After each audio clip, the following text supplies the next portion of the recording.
Olá pessoal, Luiz Siqueira, juntamente com o professor Alexandre Espírito Santo. Vamos deixar a política um pouco de lado essa semana e focar mais no que interessa aqui, que é os dados de inflação.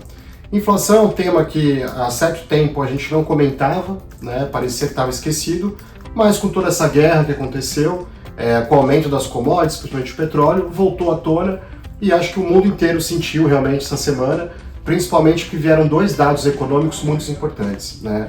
A inflação dos Estados Unidos, que avançou 0,6, né, no mês de abril, e aqui no Brasil, que avançou 0,67, passando da nossa meta de inflação.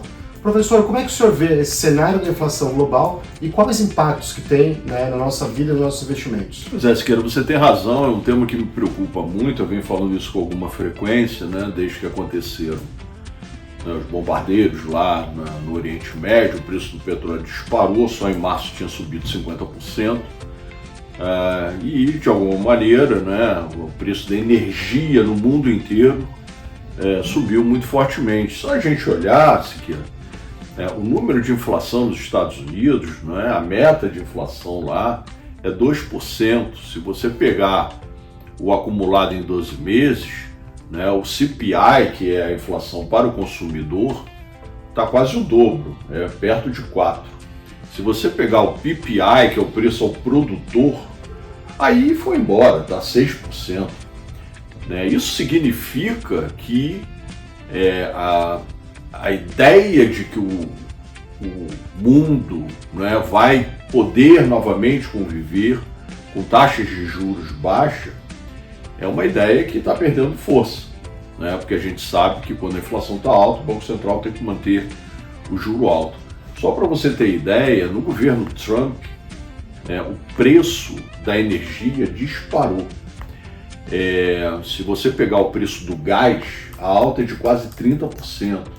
Se você pegar o preço de energia em geral, está perto de 20%. Então, isso tem um efeito muito grande sobre as famílias americanas.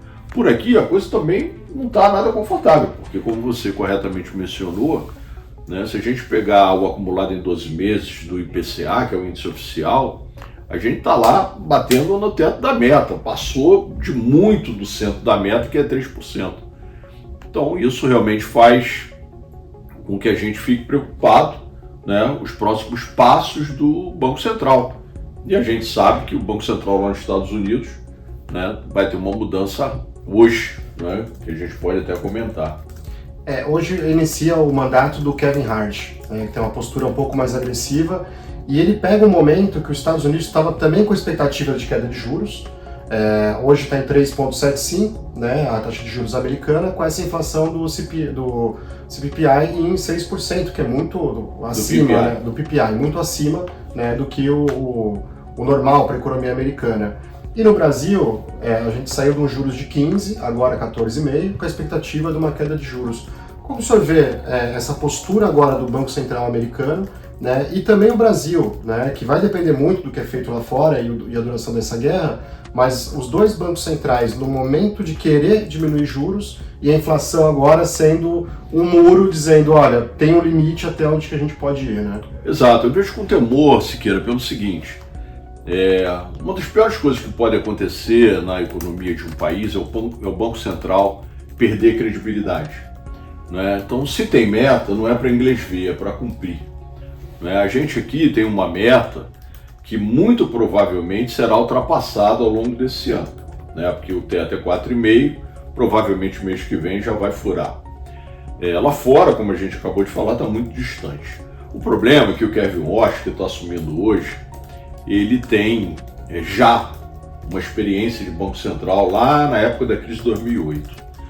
Ele está com um discurso que é um discurso que me deixa um pouco receoso. Por quê? Ele está dizendo que a inteligência artificial vai trazer um ganho, um aumento de produtividade enorme para a economia, e isso é deflacionário, e aí eventualmente, a inflação vai cair. Ou seja, o que eu acho que ele está fazendo é preparando o terreno para quando ele vier cair o juro. Talvez não logo no início. Porém, se for cair o juro com inflação em alta, o Fed, que é o principal banco central do mundo, perde credibilidade.